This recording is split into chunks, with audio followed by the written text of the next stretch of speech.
नमस्कार दोस्तों, मेरा नाम है जगदीप भाटिया। आपकी रातों का हमसफर। रात की हमसफर।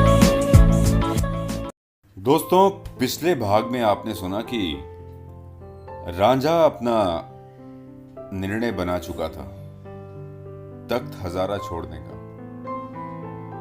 दोस्तों, इस तरह से रांझा तख्त हजारा से चला गया। बहुत दूर चलने के बाद रांझा एक मस्जिद के पास पहुंचा जो मक्का और यरूशलेम के मस्जिद जैसा ही खूबसूरत था। भूख और ठंड के मारे उसका बुरा हाल था और वह बहुत थका हुआ था। उसने अपनी बांसुरी निकाली और बजाने लगा। उसके संगीत से आसपास जादू सा होने लगा। कुछ लोग सुनकर अपना होश खो बैठे और कुछ उसकी तरफ खींचे चले आए। पूरा गांव उसके आसपास जुट गया। अंत में एक मौलवी आया जो काफी झगड़ालू किस्म का था। रांझा को देखते ही वह कहने लगा, लंबे बालों वाला ये काफिर कौन है? यहां ठगों के रहने के लिए जगह नहीं है। अपने बाल पहले कटवाओ ताकि तुम खुदाई जगह पर रुकने के काबिल हो सको। रांझा ने मौलवी को जवाब दिया, लंबी दाढ़ी से तो तुम शेख की तरह लगते हो, फिर भी शैतान की तरह व्यवहार क्यों कर रहे हो? अरे मेरे जैसे बेकसूर यात्रियों और गरीब फकीरों को दूर क्यों भगाते हो?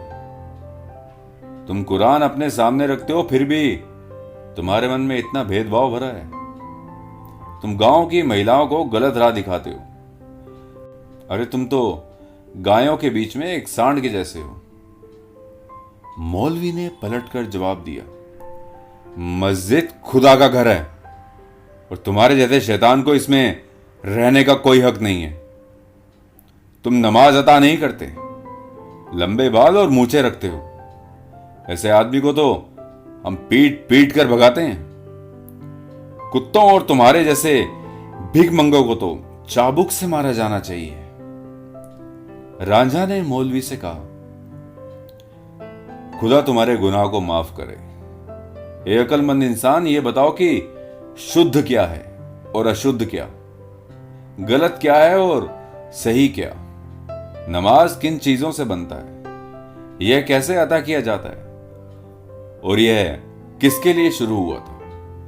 मौलवी ने तीखे तेवर के साथ जताया कि वह मजहब के सिद्धांतों से अच्छी तरह वाकिफ है। उसने कहा कि नमाज उनके लिए है जिनको खुदा पर यकीन हो और यह पाक रूहों को मुक्ति की ओर ले जाता है। लेकिन मौलवी ने कहा, रांझा जैसे अनैतिक आदमी को ईमानदारों के समूह से अपमानित कर बाहर निकाल देना चाहिए। मौलवी की नैतिकता पर भाषण और चालाकी भरी ये बातें सुनते ही रांझा जोर जोर से हंसने लगा। उसको हंसता हुआ देख आसपास खड़े लोग चकित रह गए और हो सकता है कि उनमें से कुछ खुश भी हुए हों।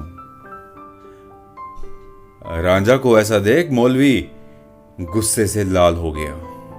उसने रांझा से कहा, अरे खुदा को याद करो, मैं आज की रात तुमको मस्जिद में गुजारने की छूट देता हूं, लेकिन है मूर्ख जाट, तुम सवेरे अपना सर ढककर यहां से निकलोगे या मैं 4 आदमियों को बुलाकर धक्के मारकर तुमको बाहर करूंगा। रांझा उस रात को मस्जिद में सोया और सुबह की पहली किरण के साथ ही आगे यात्रा करने के लिए निकल पड़ा। उस समय चिड़िया चहचहा रही थी। किसान अपने बैलों को लेकर खेतों की तरफ निकल रहे थे और लड़कियां दूध के बर्तन धोने की तैयारी में लगी थी। घर की महिलाएं अनाज कूटने में लग गई थी और उनकी आवाज सुनाई दे रही थी। रांझा चलते चलते चनाब नदी के किनारे पहुंचा। दिन में तीसरे पहर जब सूरज पश्चिम दिशा में ढलने के लिए चल पड़ा, उस समय रांझा चनाब नदी के किनारे खड़ा था।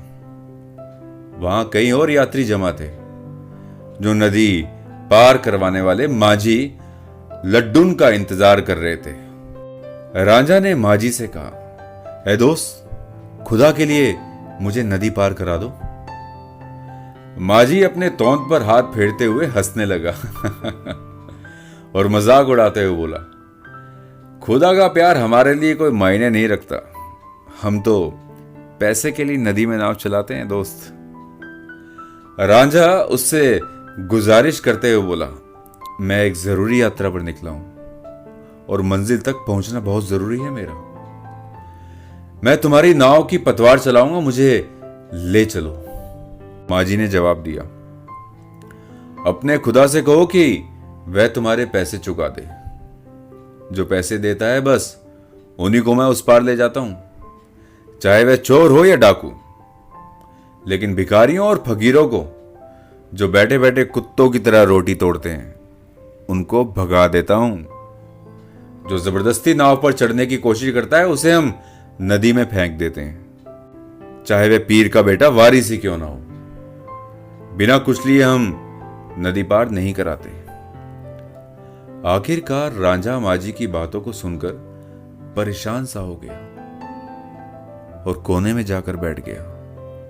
उसने अपनी बांसुरी निकाली और महबूब से जुदाई के गीत का धुन बजाने लगा। उसकी आंखों के किनारे से आंसुओं के गर्म झरने गिर रहे थे और लग रहा था कि दुर्भाग्य ने उसे घेर लिया है। बांसुरी की विरह राग सुनकर सभी मर्द और औरत नाव से उतरकर रांझे के आसपास आके बैठ गए।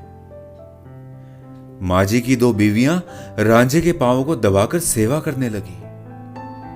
माजी ये सब देखकर गुस्से से लाल हो गया और बोलने लगा, ये युवक कोई जादूगर है, इसने तो मेरी बीवियों को अपने वश में कर लिया है। अरे हमें इस जाट के जाल से बचाओ, ये हमारी औरतों को भटका कर ले जाएगा यहां से। रांझा की बांसुरी में एक जादू था दोस्तों, जो सबको अपनी ओर आकर्षित करती थी। रांझा की बांसुरी की धुन से कोई बचा नहीं था और यही हाल आज उस किनारे में भी हो रहा था लोगों का। माजी से ये देखा नहीं जाता और मदद के लिए पुकारता है कि आओ मेरी औरतों को बचाओ इससे, ये बांसुरी वाला कोई डाकू है। रांझा की बांसुरी ने ऐसा जादू किया कि लोगों ने माजी की बात पर ध्यान ही नहीं दिया। बांसुरी बजाते बजाते जब रांझा के दिल को थोड़ी राहत मिलने लगी तो उसने आसपास घिरे लोगों को नजरअंदाज करते हुए अपना जूता उठाया और नदी के पानी में उतरने लगा। उसे ऐसा करते देख लोग कहने लगे, नहीं नहीं, नदी में मत उतरो, चेनाब की धार गहरी और बहुत तेज है, इसकी गहराई को कोई नहीं माप सका, एक क्षण में यह नदी जान ले सकती है। माजी की बीवियों ने रांझा के कपड़े का छोड़ पकड़ लिया और उसे लौटने को कहने लगी, लेकिन राजा ने सबसे कहा, जिसकी जिंदगी कष्ट में हो वह मर जाए, यही सही रहेगा।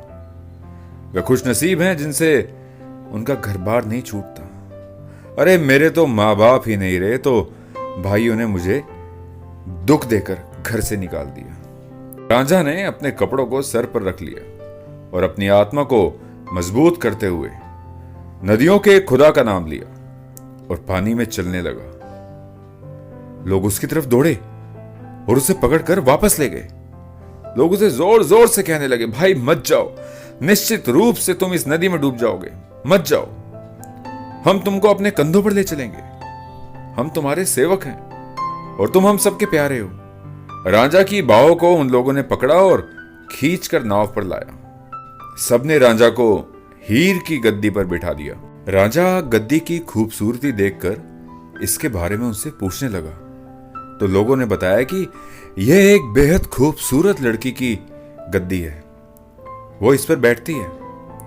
वह मीर चूचक की बेटी है, महताब से भी ज्यादा चमकता है उसका हुस्न। उसके हुस्न से क़यामत से परियों की रानी तक खौफ खाती है। एक बार जो उसके जादू में गिरफ्तार हुआ तो वह धरती पर आवारा हो गया। वह सियालों के लिए गर्व करने की चीज है, उसका नाम हीर है। रांझा ने बिना किसी भेदभाव के बड़े छोटे अमीर गरीब सबसे उस गद्दी पर बैठने की गुजारिश की। वह सब रांझा के आस पास उसी तरह बैठ गए जैसे कि शमा को चारों तरफ से परवाने घेर लेते हैं। अब माजी रांझा को उस पार ना ले जाने की बात को याद कर कर पछता रहा था।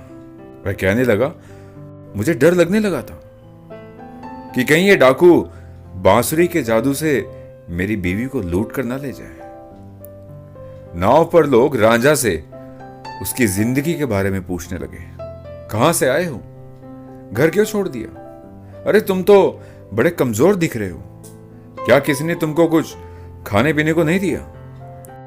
रांझा ने सबको अपनी पूरी कहानी सुनाई और कहा, मैं अपने माँ बाप का दुलारा था, लेकिन खुदा को यही मंजूर था जो अब मेरे साथ हो रहा है।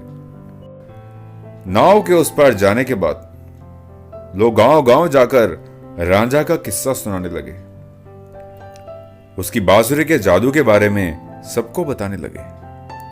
वह कहते कि जब रांझा बोलता है तो उसकी जुबान से फूल झड़ते हैं। माजी की बीवियां तो उससे प्यार करने लगी हैं और वह हीर की गद्दी पर बैठा हुआ है। नमस्कार दोस्तों, मेरा नाम है जगदीप भाटिया, आपकी रातों का हमसफर। रात की